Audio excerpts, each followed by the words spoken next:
அத்தியாயம் 17. ஒரு மனைவி காலமான பின்பும் அவளுடைய ஆத்மா கணவனுடைய படுக்கை அறைக்குள் இரவு வேளையில் எட்டி பார்த்து கொண்டுதான் இருக்கும். தன் கணவனை சுற்றி சூழ்ந்திருக்கும் காற்றிலும் அவள் கலந்து நிற்பாள். சாவுக்கு பின் அவள் வாழ்வு இதுதான். இன்னொருத்திய கட்டிக்க. இருந்தாலும் சகி ஏன் இப்படி சொன்னாள்? கணவனுடைய மன ஓட்டத்தையும் அவனுடைய சூழ்நிலையையும் மனதினுள் எண்ணி ஆராய்ந்து பார்த்த போது இதுதான் புத்திசாலித்தனமான முடிவு என்று அவளுக்கு பட்டிருக்கலாம். செம்மன் குஞ்சுமுக்கோ இன்னும் சபலம் தீரவில்லை. ஆனந்தமாக அனுபவித்துக் கொண்டிருக்க வேண்டும் என்ற எண்ணம் உண்டு அவனுக்கு. அப்படி என்றாலும் அவன் மறுமணம் செய்து கொள்ள வேண்டியதுதானே. கணவன் இன்ப வாழ்க்கை நடத்தட்டும் என்ற எண்ணத்திலும் அவள் அந்த யோசனையை வெளியிட்டிருக்கலாம். சக்கி கண்ணை மூடிய போது, சக்கி, இனிமே நான் என்ன செய்யணும் என்று பல முறை செம்மன் குஞ்சு அவள் காதினுள் கேட்டுக் கொண்டிருக்கவில்லையா? மூடிக்கொண்டு விட்ட அவளுடைய இமைகளை விலக்கிக் கொண்டே அவன் வாய் விட்டு பிரலாபித்தான். நாம சந்தோஷமா அனுபவிச்சுக்கிட்டு இருக்க வேண்டாமா சக்கி? செம்மன் குஞ்சு அவனுடைய வலக்கையை இழந்து விட்டான் என்றுதான் எல்லோரும் பேசிக் கொண்டனர். அது முற்றிலும் உண்மையும் கூட. அன்று அவனிடமிருந்த ஐஸ்வர்யத்துக்கு அவள்தான் காரணம். அவளை போல் சாமர்த்தியசாலியான அரியத்தியை இனிமேல் அந்த துறையில் பார்க்க முடியாது. இனிமேல் செம்மன் குஞ்சு என்ன செய்ய போகிறார்? சின்ன சிறு பெண்ணான பஞ்சமியால் குடும்பத்தை நிர்வகிக்க முடியுமா? கருத்தம்மாவோ மீண்டும் இங்கு வந்து தங்க போவதில்லை. அவன் அவளை கூப்பிடவும் போவதில்லை. எரிந்து போன குள்ளி வெளியேதான் கிடக்க வேண்டும். இன்னொருத்திய கட்டிக்க. அவளுடைய கடைசி வார்த்தை அவனுடைய காதில் முழங்கிக் கொண்டிருந்தது. அவன் அச்ச குஞ்சுவை யோசனை கேட்டான். ஒருத்திய கூட்டி வச்சுக்கிட்டா என்ன என்று கேட்டான். எனக்கும் அதுதான் சரின்னு படுது. அந்த பொண்ணுக்கும் அம்மா வேண்டாமா? ஆனா ஒண்ணு, ஒருத்தி கூட என் சக்கி மாதிரி இருக்காது எனக்கு. யாரு வந்தாலும் அவ மாதிரி இராது என்று அச்ச குஞ்சுவும் ஆமோதித்தான். பஞ்சமியை நல்ல பெண்ணிடம் ஒப்படைத்து விட்டு செம்மன் குஞ்சுவும் அச்ச குஞ்சுவும் பெண் தேட சென்றனர்.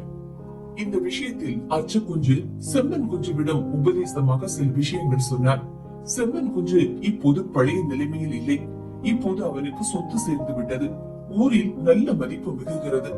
ஆக இப்போது இருக்கிற அந்தஸ்துக்கும் வசதிக்கும் ஏற்ற பெண்ணைத்தான் இனிமேல் சேர்த்து வைத்துக் கொள்ள முடியும். அச்ச குஞ்சு சொன்னதை செம்மன் குஞ்சுவும் ஒப்புக்கொண்டான். அவன் மனம் இப்போது எவ்வளவோ சோர்ந்து போயிருந்தது. உடல் வலிவும் முன் போல் இல்லை. இனிமேல் அவனால் கடினமாக உழைக்கவும் முடியாது. ஓய்வு எடுத்துக்கொண்டு நிம்மதியாக இருக்க வேண்டும் என்பதுதான் அவனுடைய ஆசையும். அவனுடைய மனதில் பழையபடி காம ஆசை தலை காட்டியது. சக்கி வாழ்நாள் பூராவும் கஷ்டப்பட்டு உழைத்தவள். அவள் ஆனந்தமாக இருந்ததே இல்லை. கடைசியில் செம்மன் குஞ்சுவும் அச்ச குஞ்சுவும் ஒருத்தியை தேடி கண்டுபிடித்தனர். அவள் வேறு யாரும் அல்ல, பள்ளிக்குன்றத்து கண்டங்கோரன் வலைக்காரனே மனைவியாக வாழ்ந்த பாப்பி குஞ்சு. கண்டங்கோரன் இறந்து போய்விட்டான். பாப்பி குஞ்சு இப்போது கஷ்ட ஜீவனம் நடத்தி கொண்டிருந்தாள். மறு யோசனைக்கு இடம் வைத்துக் கொள்ளவில்லை செம்மன் குஞ்சு. ஒரு நிமிஷத்தில் சரி என்று சம்மதித்து விட்டான். இன்ப வேட்கை பற்றி அவன் மனதில் எழுந்த எண்ணங்களும் கற்பனைகளும் அவளிடமிருந்து வந்தவைதாமே. அவளுக்கும் சம்மதம்தான். துறையறையனுக்கு சொல்ல வேண்டிய அவசியம் கூட இல்லை என்றும் அவள் சொல்லிவிட்டாள். செம்மன் குஞ்சு கையோடு அவளை அழைத்துக் கொண்டு வீடு வந்து சேர்ந்தான். அவளோடு வயது வந்த அவளுடைய பிள்ளையும் வந்தான். கண்டங்கோரனின் மறைவுக்கு பின் பாப்பி குஞ்சு சிறிது திண்டாடினாள் என்றாலும் இன்றும் அவள் நல்ல அழகிதான். முகத்தில் நல்ல தேஜஸ், ஒரு ஒளி. அவள் வீட்டிற்கு வந்தது முதலே பஞ்சமிக்கு அவளை பிடிக்கவில்லை. அவள் நல்ல பெண்ணிடம் சென்று என்னவோ சொன்னாள். நல்ல பெண் அவளுக்கு ஆறுதல் சொல்லி உபதேசித்தாள். அப்படியெல்லாம் சொல்லப்படாது என்றாள் நல்ல பெண். சொன்னா என்னன்னு கேக்குறேன். உங்க அப்பா கோவப்படுவாரு. பஞ்சமிக்கு அழுகை பீரிட்டு கொண்டு வந்தது.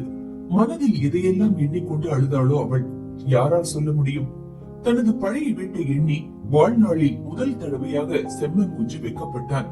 அழகே இல்லாமல் எப்படியோ இருப்பதாகப்பட்டது அவனுக்கு. என்ன செய்வது? பாப்பி குஞ்சு அந்த வீட்டில் தான் வாழ வேண்டி இருக்கிறது. அசட்டு சிரிப்பு சிரித்துக் கொண்டே அவன் சொன்னான். இது அந்த காலத்துல தோணி வலை ஒண்ணும் இல்லாம இருந்த காலத்துல கட்டின வீடு. இத பத்தி எல்லாம் யோசிச்சு பார்க்கவே அவகாசம் இல்லாம இருந்தது எனக்கும் சகிக்கும். அதுதான் பின்னால பெருசா கட்டிக்கிடலாம்னு இருந்துட்டோம். அவன் பாப்பி குஞ்சுவின் பெரிய வீட்டுக்கு எத்தனையோ தடவை சென்றிருக்கிறான். இப்போது அது மற்றொருவனுக்கு சொந்தமாகி விட்டது என்றாலும் அந்த வீட்டில் வாழ்ந்திருந்தவள் தானே அவள்.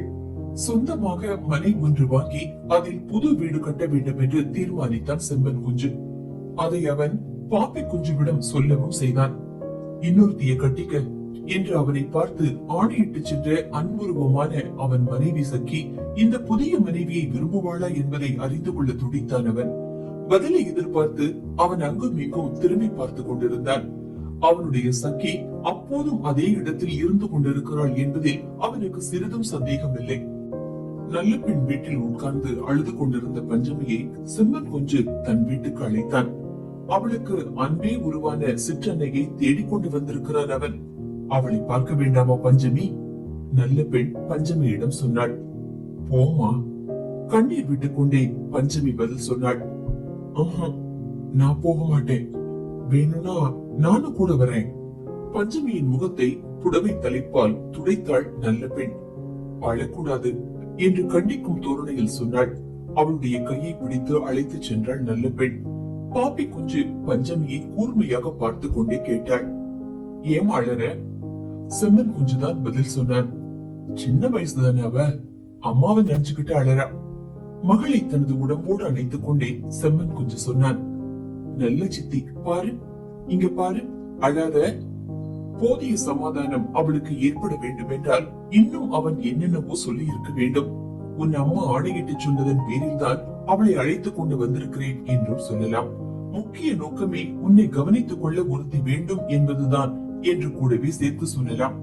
சிற்றன்னையை சொந்த தாயாக மதித்து நடந்து கொள்ள வேண்டும் என்று அவன் அவளுக்கு புத்திமதி கூற வேண்டியதும் மிகவும் அவசியமான காரியம்தான். பாப்பி குஞ்சுவின் மகன் கங்காதரனை அந்த வீட்டில் ஒரு தொங்கு சதையாக விளைய வந்து கொண்டிருந்தான். அவனும் செம்மன் குஞ்சுவிடம் ஒட்டவில்லை, பஞ்சமியிடமும் ஒட்டவில்லை. அவனுக்கு இளமை பருவம் தாண்டிவிட்டது. பாப்பி குஞ்சுவுக்கோ அவன் ஒரு சுமை. இவன் எதற்கு இங்கு வந்து உட்கார்ந்து கொண்டிருக்கிறான் என்று தன்னை பற்றி பஞ்சமி எண்ணிக்கொள்வதாக அவன் கற்பனை செய்து கொண்டான். சொல்ல போனால் அவனுக்கே அந்த எண்ணம் தான். அம்மாவை மற்றொருவன் கையை எதிர்பார்த்து பிழைக்க வந்திருக்கிறாள். அண்டி பிழைக்கிற பிழைப்புதானே இது. ஒரு கால் கங்காதரனுக்கு வாழ்க்கைக்கு ஊன்றுகோல் கிடைக்க வேண்டும் என்ற தனது உத்தேசத்தை நிறைவேற்றிக் கொள்ளத்தான் அவளும் இந்த வேஷம் போட்டுக் கொண்டிருக்கிறாளோ? வயிற்று கழுவும் உத்தேசம் மட்டும் காரணமாக இருக்க முடியாது. பள்ளிக்குன்றத்துக்கு தோணி வாங்க சென்ற அன்று உண்ட விருந்தின் மனமும் ருசியும் இன்னும் செம்மன் குஞ்சுவின் நாவில் அப்படியே இருந்தன. அவனுடைய இன்ப கற்பனைகளில் அன்று அவன் உண்ட விருந்து ஒரு பிரதான அம்சமாக இருந்து வந்திருக்கிறது. இனிமேல் 3 வேளையும் அதே போல் உண்டு மகிழ வேண்டும் என்பதே அவனுடைய அவா. ஆனால் என்ன காரணத்தினாலோ தெரியவில்லை, இங்கே கறி வகைகள் அங்கே போல் மனத்தோடு அமையவில்லை. அந்த ருசியோ திருப்தியோ ஏற்படவில்லை. சக்கி விலைக்கு வாங்கி வைத்த கட்டிலில் ஒரு நாள் கூட அவள் படுக்கவில்லை. அவளை பொறுத்தவரையில் அதற்கு அப்போது சமயமும் சந்தர்ப்பமும் கூடியிருக்கவில்லை. அப்படியெல்லாம் கட்டிலில் படுத்து இளைப்பாறுவதற்கு முன் செய்து முடிக்க வேண்டிய காரியங்கள் மலைமலையாய் இருந்தன. உடம்பை தேற்றிக் கொள்ளவோ அலங்காரம் செய்து கொண்டு மேனி மினுக்கவோ சமயம் வரவில்லை என்றுதான் அவள் எண்ணிக்கொண்டிருந்தாள். செம்மன் குஞ்சு கட்டிலுக்கு ஒரு மெத்தை தைத்து போட்டான்.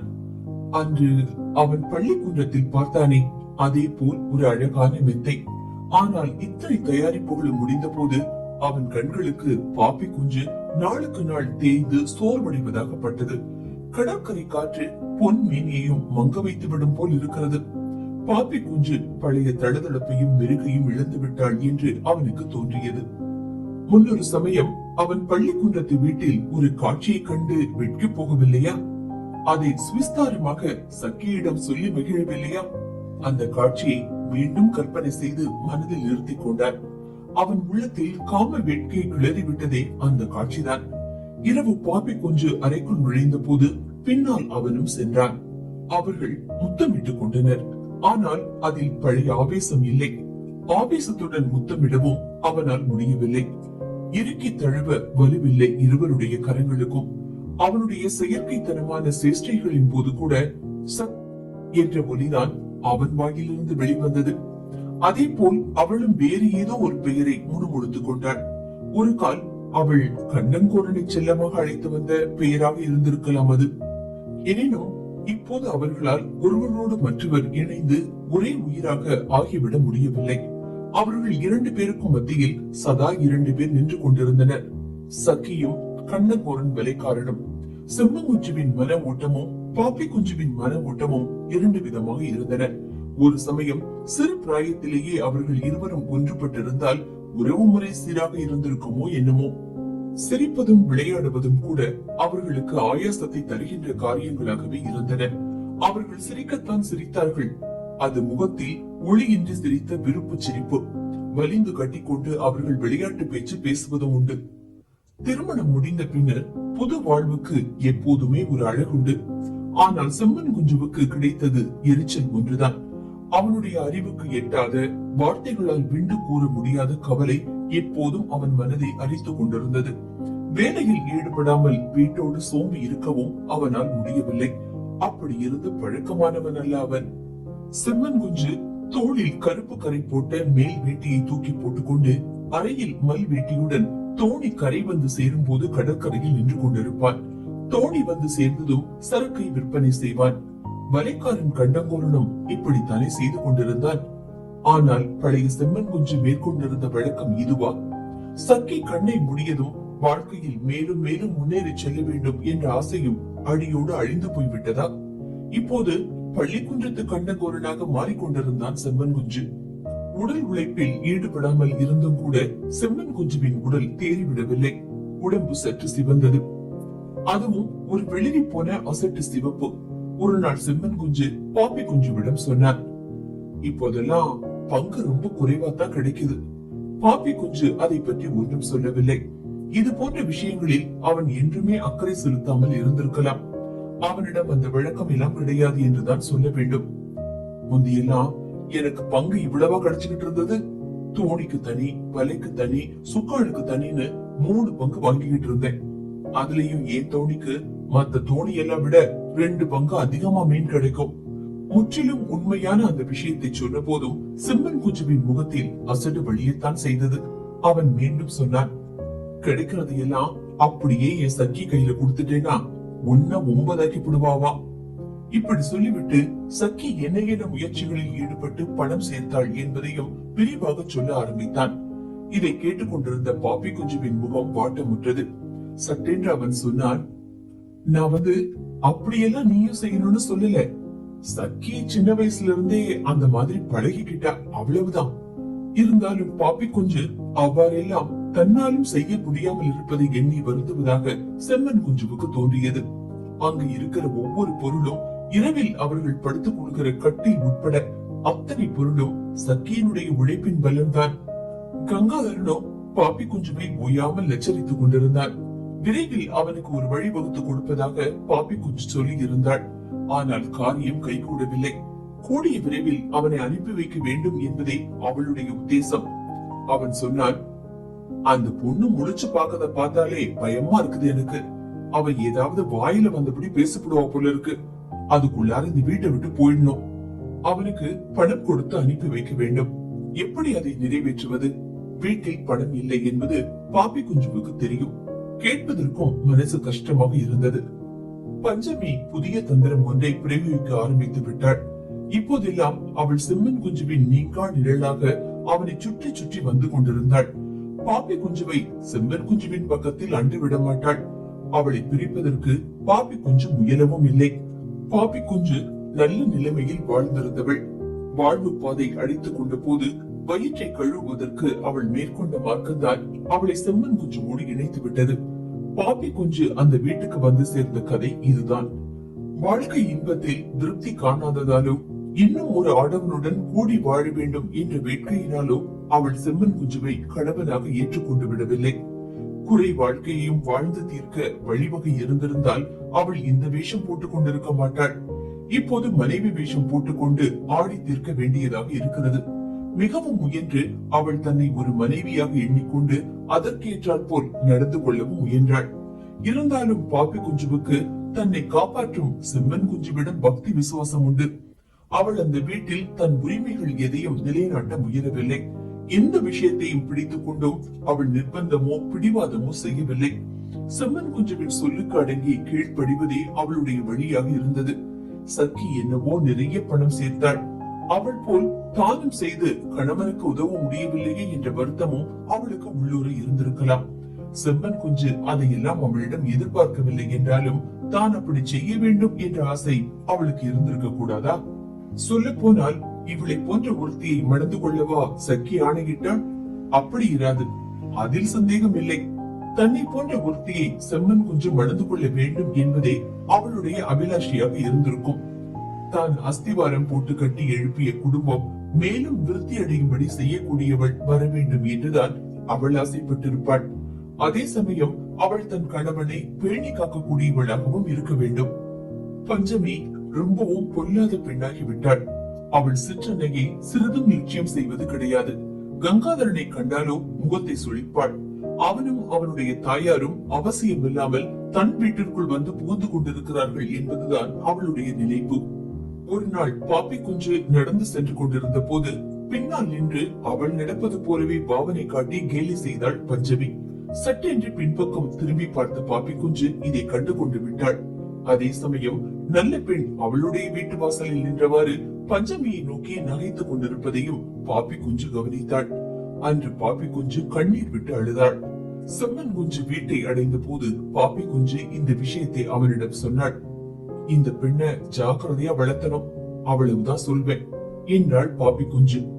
செம்மன் குஞ்சு விஷயம் என்ன என்று விசாரித்தான். தன் மனதை உறுத்தி கொண்டிருந்த விஷயத்தை பாப்பி குஞ்சு அவனிடம் சொல்லவில்லை. இன்னொரு இடத்துல போயிருக்க வேண்டிய பொண்ணு, அவ பேர்ல அன்பு இருந்தா அது நம்ம மனசோட இருக்கணும்.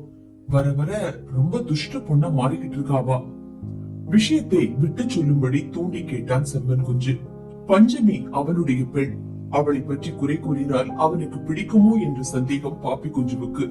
அதோடு செம்மன் குஞ்சுவுக்கு தாயில்லா குழந்தையான பஞ்சமியிடம் மிகுந்த பாசம் உண்டு. பாப்பி குஞ்சு மிகவும் ஜாக்கிரதையுடன் சொன்னாள். நான் ஒரு பொருட்டே இல்ல அவளுக்கு. அக்கம் பக்கத்துக்காரங்க சொல்றதை கேட்டுக்கிட்டு ஆடுது. செம்மன் குஞ்சு பஞ்சமியை கூப்பிட்டாள். அவள் நல்ல பெண்ணின் வீட்டில் நின்று கொண்டிருந்தாள். செம்மன் குஞ்சுவின் குரலை கேட்ட மாத்திரத்திலேயே அவள் பயந்து போனாள். 5 முறை அவன் திரும்ப திரும்ப கூப்பிட்ட பின்னர் தான் அவள் அவன் முன்னால் வந்தாள். அவளை அடிக்க கூடாது என்று பாப்பி குஞ்சு தடுக்கவும் செய்தாள். இருந்தாலும் கோப வெறியில் அவன் அவளுக்கு 2 அடி கொடுத்தான். அவளிடம் மூண்ட கோபத்தால் இதை செய்யவில்லை. அக்கம் பக்கத்துக்காரர்களிடம் தனக்கு தோன்றிய வெறுப்புணர்ச்சியை இப்படி வெளியிட்டான். இதை பார்த்து கொண்டிருந்த அயல் வீட்டு பெண்களின் மனசு உருகிவிட்டது. நல்ல பெண் ஓடோடி வந்து பஞ்சமியை அணைத்துக் கொண்டாள். அவள் பாப்பி குஞ்சுவிடம் சீறி விழுந்தாள். என்ன பொம்பளை நீ, தாயில்லா குழந்தையோட கழுத்தை திருகி கொண்டு போடுவ போல இருக்குதே. பாப்பி குஞ்சு பதில் சொன்னாள். அவ கெட்டு சீரஞ்சு போயிடக்கூடாதுங்கிற எண்ணத்துலதான். அந்த பதிலில் அயல் வீட்டு பெண்களிடம் பாப்பி குஞ்சுவுக்கு இருந்த வெறுப்புணர்ச்சி தான் வெளியாயிற்று. ஆமா, பஞ்சமி என்னைக்கு கெட்டு போனாலாம். செம்மன் குஞ்சுவை ஏறிட்டு பார்த்து கொண்டே நல்ல பெண் தொடர்ந்து சொன்னாள். இந்த பாரு, ஒண்ணு மட்டும் சொல்லி போடுறேன். அந்த பொம்பளை சொல்றதை கேட்டுக்கிட்டு குழந்தை மேல விழுந்து அடிக்கப்படாது.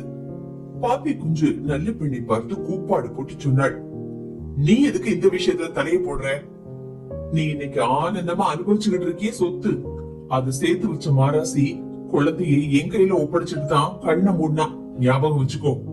பாப்பி குஞ்சு சாதுதான் என்றாலும் பிறப்பால் அவளும் ஒரு அரையத்திதானே. அவளுக்கு கோபம் பொத்து கொண்டு வந்து விட்டது. இந்த பாரு, நாக்கு அடக்கி பேசு. நான் யாரு தெரியுமா? பாப்பி குஞ்சுவாக்கும். பள்ளிக்குண்டத்து வலக்காரன் கண்டங்குரம் கூட வாழ்ந்தவ. ஆமா. நல்ல பெண்ணும் கன்னத்தில் அறிந்த போல் பதில் சொன்னாள். ஆமாமா, அன்னைக்கு அப்படித்தான். இன்னைக்கு செம்மங்குஞ்சுவுக்கு மரக்காத்தி திங்குது. சக்கி சேர்த்து வச்ச சோறு. அடங்கி இரு ஒரு மூலையில. செம்மன் குஞ்சு திரு திருவென்று விழித்துக் கொண்டு நின்றாள். பாப்பி குஞ்சுவும் கோப வெறியில் தன்னை மறந்து பேச ஆரம்பித்தாள். ஆமா, உனக்கு என்னன்னு கேக்குறேன். செம்ம குஞ்சு என்ன உனக்கு கள்ள புருஷனா? சி போனாயே. நல்ல பெண் மூர்க்கத்தனமாக கத்தினாள். பஞ்சமியை பற்றி தட்டி கேட்பதற்கு அவளுக்கு உரிமை உண்டாம். செம்மன் குஞ்சுவோடு ரகசிய தொடர்பு ஏற்படுத்தி கொண்டு அதன் மூலம் பெற்ற உரிமை அல்லாது. கடலுக்கு சென்று ஒவ்வொரு நாளும் உயிரை பணைய வைத்து அன்றாட கஞ்சிக்கு காசு சம்பாதிக்கிற அவளுடைய கணவன் செம்மன் குஞ்சுவின் நண்பன். இன்று நேற்று ஏற்பட்ட உறவல்லாது. அவர்கள் இருவரும் சிறு பிராயத்திலிருந்தே தோழர்கள். அவ்வப்போது சண்டை போட்டுக் கொண்டது உண்மைதான் என்றாலும் அவர்கள் இருவரும் பரஸ்பர அன்பும் பாசமும் கொண்டிருந்தனர். அந்த உறவு காரணமாகவும் பஞ்சமியை பற்றி கேட்பதற்கு அவளுக்கு உரிமை உண்டு. அதோடு சக்கி சாகிற போது பஞ்சமியை நல்ல பெண்ணிடம் தான் ஒப்படைத்தாள். இதை மீண்டும் ஒரு முறை உறக்கச் சொன்னாள் நல்ல பெண். அதோடு பஞ்சமி பிறந்ததிலிருந்து என்றுமே அவளிடம் நல்ல பெண்ணுக்கு ஒரு விசேஷ வாஞ்சையும் பாச உணர்வும் இருந்து வந்திருக்கிறது. அதை பற்றியும் முழுக்க ஆரம்பித்தாள் அவள். அவளுக்கு நான் வயிற்றுலதான் இடம் கொடுக்கல. அவ பிறந்ததுல இருந்து ஏன் பொண்ணாதான் வளர்ந்தா. அவளை பத்தி கேக்குறதுக்கு வாய் உண்டு எனக்கு. மீண்டும் செம்மன் குஞ்சுவை பார்த்து நல்ல பெண் சொன்னாள், அண்ணே பேசாம நீ இந்த மூதேவியை விலக்கி வச்சு விடு, நான் பாத்துக்கிடுறேன் பஞ்சமிய. ஒரு நிமிஷத்துக்கு பின் மீண்டும் சொன்னாள், உனக்கு இதெல்லாம் வேண்டியதுதான். அந்த தங்கமான பொம்பளைய கஷ்டப்படுத்தி கொண்டு விட்ட. பேராசை புடிச்சவன்ல நீ மூத்த பொண்ணையும் ஒரு வழியா விரட்டி விட்ட. இப்போ இருக்கிறது இந்த ஒரு உசுறுதான். இதையும் என் வாயால ஒன்னும் சொல்ல வேண்டாம். இவ்வளவு பேசிய பின்பும் நல்ல பெண்ணுக்கு வெறி தெரியவில்லை. அவள் மீண்டும் பாப்பி குஞ்சுவை பார்த்து பேச ஆரம்பித்தாள். இந்த கடற்கரையில மரக்கம் செத்து போயிட்டானா இன்னொரு ஆம்பளைய கழுத்த கட்டிக்கிற வழக்கமே கிடையாது. உங்க வழக்கம் இப்படி. நல்ல பெண்ணின் வாயை பாப்பி குஞ்சுவால் அடக்க முடியவில்லை. செம்மன் குஞ்சுவாலும் முடியவில்லை. சரமாரியாய் பொழிந்த பின் அவளுடைய வெறி தானாகவே அடங்கி ஓய்ந்தது. என்னதான் இருந்தாலும் பஞ்சமி பேரில் அவளுக்கு இருந்த உரிமையை அவள் விட்டு கொடுக்க தயாராக இல்லை. அவள் கேட்டாள், பஞ்சமி என் வீட்டுக்கு வரியா? செம்மன் குஞ்சு வாயை திறக்காமல் ஸ்தம்பித்து நின்று கொண்டிருந்தாள். அவனுடைய பெண்ணை அடுத்த வீட்டுக்காரி தன் வீட்டுக்கு வரும்படி அழைக்கிறாள். பஞ்சமி நல்ல பெண் பின்னால் சென்று விட்டாள். அன்று வரை பாப்பி குஞ்சுவுக்கு அதுபோல் ஒரு அவமானம் ஏற்பட்டதில்லை. என்னவெல்லாம் கேட்டுக்கொண்டிருக்கும்படியாகிவிட்டது. இனிமேல் கேட்பதற்கு ஒன்று கூட பாக்கி இல்லை. துக்கமும் கோபமும் பொத்து கொண்டு வந்தன அவள் மனதில். மான மரியாதையா காலம் தள்ளிக்கிட்டு இருந்த என்ன அவமானப்படுத்துறதுக்கா கூட்டிட்டு வந்த? செம்மன் குஞ்சு வாயை திறவாமல் சிலை மாதிரி நின்று கொண்டிருந்தாள். ஒரு மரக்காத்திய எதிர நின்னுகிட்டு ஒரு வார்த்தை சொன்னது கிடையாது.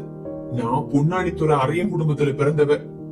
அவளை ஆசுவாசப்படுத்த வேண்டும் என்ற நோக்கத்தில் பதில் சொன்னான் செம்மன் குஞ்சு.